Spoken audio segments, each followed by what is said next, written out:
Hello everyone, Coach Chris with WolfMoon Brewing. Today we're going to do the second video in the series of videos on the Mr.Beer HomeBrewing Kit. This video will be the assembly, which isn't much, and the cleaning of the kit. So let's get started. So the assembly of the kit is pretty simple. All we have to do is install the spigot onto the fermentation vessel. Now, in the instructions, it actually tells us exactly how to do it, and then they give another little piece of paper to make sure that we do it right. So what the instructions are saying is here's your spigot, here's your nut, and here's this washer. This washer is flat on one side and it has a bevel on the other. The flat side goes towards the spigot. Just like that. Push that all the way on. So this bevel side is the side that actually is going to go against the outside of the fermentation vessel.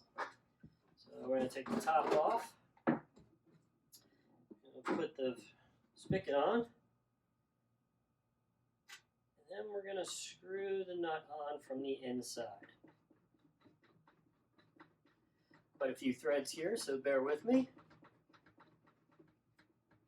There it is. Now, whenever I'm doing spigots and things like this onto plastic containers, I always make them finger tight from the inside. And then, since I have a little bit more torque and a little bit more ability to turn, I turn the spigot by holding the nut on the inside to where I want it to be. So now we're lined up, just where I want it to be. The last step of this is to test the vessel and make sure that that is a waterproof seal. Absolutely want to do that before you start brewing and put your beer in here and then find out that you have a leak. So just some standard tap water. We're going to fill this up. And they say to let it sit for 15 to 30 minutes, and that's just what we're going to do. I'm going to break away for now. I'm going to leave this right over the directions, so if there's any leakage, I'll see it right over the same paper. I'll see a spot there. So we're going to break away for now. And we'll be back after about 30 minutes of this sitting to ensure there's no leak, and then we'll get it cleaned.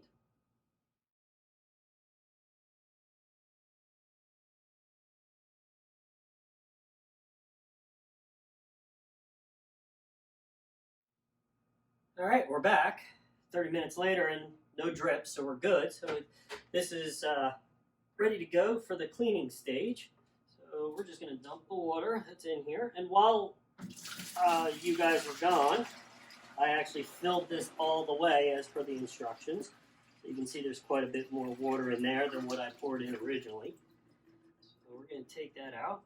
Okay, so now the next step of this is to actually clean it. In cleaning it, as per the instructions, we're going to fill this up with warm tap water, or warm water, up to the number 1 line. I know it's probably really difficult to see, but if you look on the back of your fermenter, you'll see it. There's a number 1 line and a number 2 line. So we're going to fill it up with warm water to the number 1 line. That's what this is.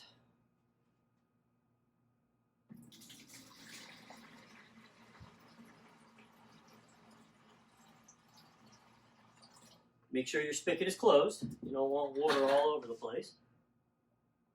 And I'm a little short. And most people say that I was born that way, but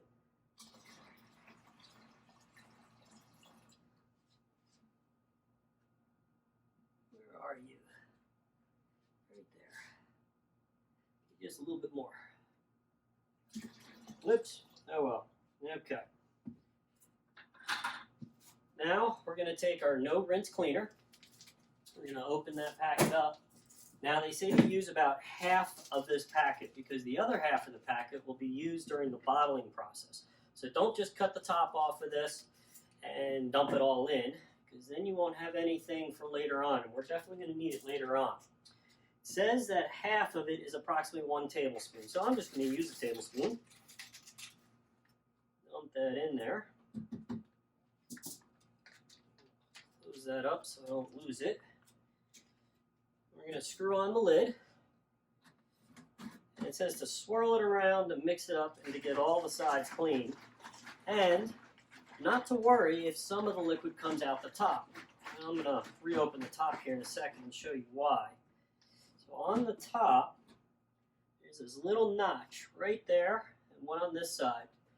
That's so during the fermentation process, the CO2 that's created from the yeast eating the sugars can escape and not overpressurize the tank and cause an issue.